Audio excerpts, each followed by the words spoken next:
आज का टॉपिक है कॉन्सेप्ट ऑफ प्रोडक्ट, मतलब उत्पाद के प्रकार।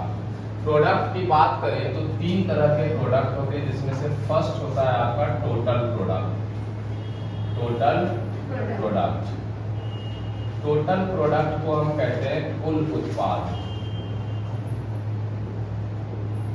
What is total product? Suppose एक फैक्ट्री में 100 लेबर है और 10 मशीनें हैं। ये 100 लेबर और 10 मशीनें मिल करके 5000 यूनिट का प्रोडक्शन कर रहे हैं, तो इसी को कहेंगे total production. Simple.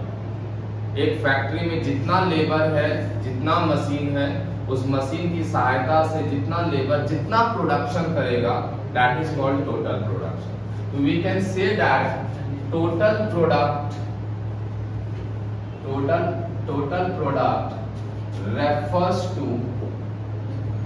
refers to sum of production produced by given number of inputs किसे कहते हैं? Labour and capital. आगे बात समझ में? Total product refers to sum of production produce by given number of inputs, मतलब जो भी लेबर है, जो भी कैपिटल है, इन सब ने मिलकर के जितना भी प्रोडक्शन किया है, that is called total production. अब ध्यान से समझिए, एक लेबर जितना प्रोडक्शन करता है, मान लीजिए एक लेबर 100 यूनिट का प्रोडक्शन किया, तो इसे कहेंगे MP1। दूसरा लेबर 200 यूनिट का प्रोडक्शन किया, for example MP2। Third labour 250 units का प्रोडक्शन कर रहा है, MP3। इस तरह के तरीके से जितने भी लेबर प्रोड्यूस करेंगे, दैट इज MPN। इसी के सम को कहते हैं टोटल प्रोडक्शन, TPN। और you can say that TP equals to summation of MP। MP को जोड़ते जाओगे तो क्या मिलेगा? TP मिलेगा। MP क्या है? एक लेबर जो प्रोड्यूस करेगा वो होता है MP। आगे बात समझ में? जैसे कि एग्जांपल के तौर पर यहाँ पर लिखा है यूनिट ऑफ लेबर। ध्यान से समझिए, यूनिट ऑफ लेबर 1 2 3 4 5, और यहाँ पर है प्रोडक्शन। ठीक है, एक लेबर ने प्रोड्यूस किया फॉर एग्जांपल 10 यूनिट, दूसरे वाले ने प्रोड्यूस किया 12 यूनिट, तीसरे वाले ने 15, फोर्थ वाले ने 12 और पांचवा वाले ने 8। तो पहले वाले का ये सबको, इसको क्या बोलते हैं? MP। क्या बोलते हैं? मार्जिनल प्रोडक्ट, सीमांत उत्पाद। MP1, MP2, MP3, MP4 and MP5 सबको ऐड कर दोगे, समेशन ऑफ MP, तो आपका 10 12 22 8 30 40 50 57 यूनिट्स आ रहा है। ये आपका समेशन ऑफ MP क्या होता है? TP, टोटल प्रोडक्शन, कुल उत्पाद। आया समझ में? क्लियर है? नोट करो।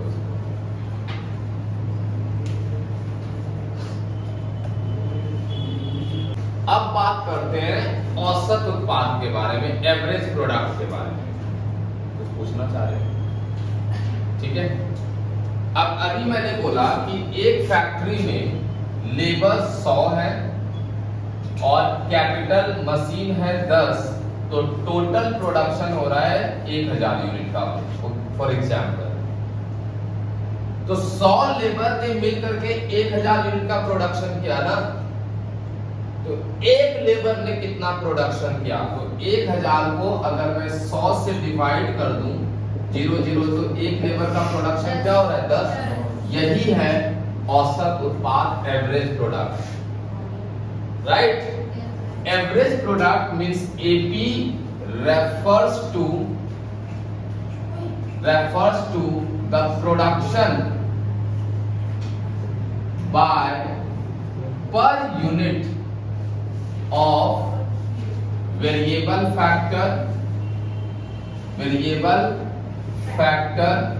with fixed factor, fixed factor per unit मतलब एक, क्या मतलब प्रति इकाई मतलब एक लेबर जितना प्रोड्यूस करेगा उसी को हम कहते हैं average product. It means average product equals to क्या होगा, टोटल प्रोडक्ट को नंबर ऑफ लेबर से क्या कर दीजिए, डिवाइड कर दीजिए। For example total product 1000 units है, नंबर ऑफ लेबर 100 है, तो एक लेबर का कितना आएगा production, 10 units. This is called average product, औसत उत्पाद। आ रहा है समझ में? तो जहां पर भी एवरेज आता है तो एवरेज मतलब होता है पर यूनिट। जहां पर भी एवरेज आएगा, एवरेज मतलब क्या होता है, पर यूनिट। क्लियर है? इसको नोट करो।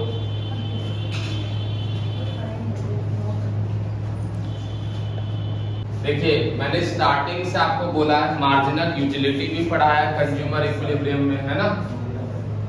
जहां पर मार्जिनल होता है, मार्जिनल का मतलब होता है एडिशनल, अतिरिक्त।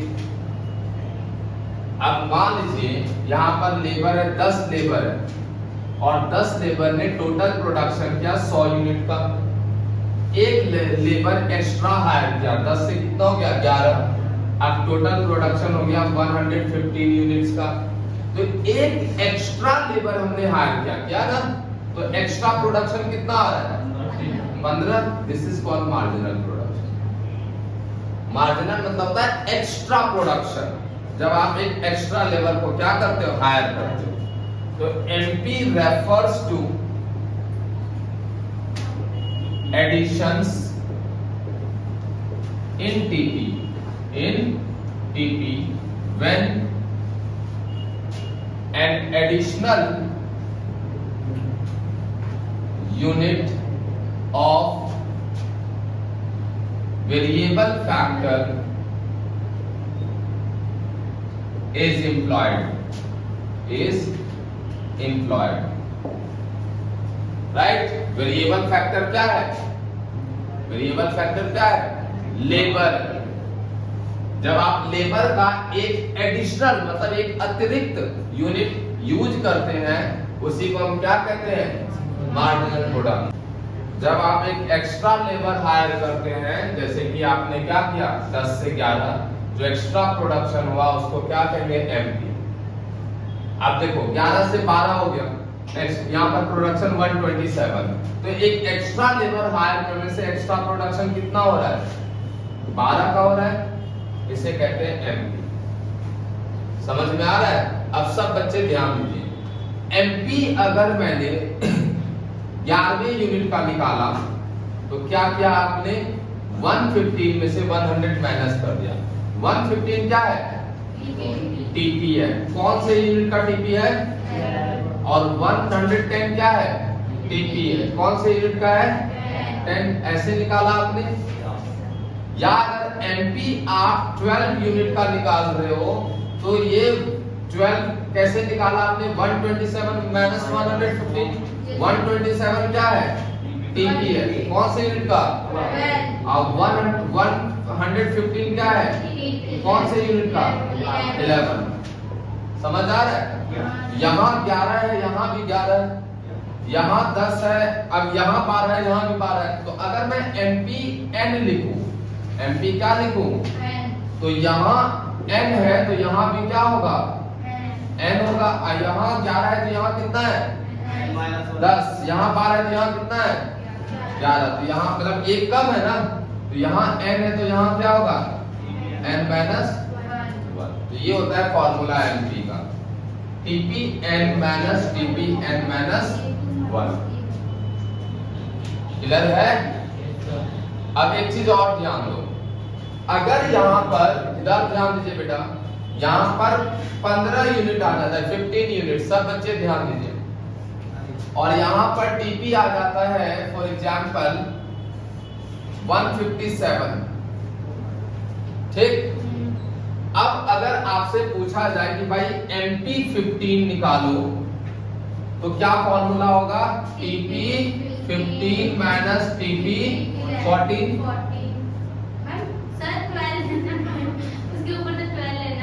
भाई जब यहाँ पर n है तो यहाँ पर n है, यहाँ n-1 है, तो यहाँ 15 है तो यहाँ 15 होगा, यहाँ 14 ही तो होगा ना। फॉर्मूला तो यही होगा ना बेटा। लेकिन एक बात है, क्या TP14 गिवन है? नहीं गिवन है। क्या निकाल पाओगे? नहीं।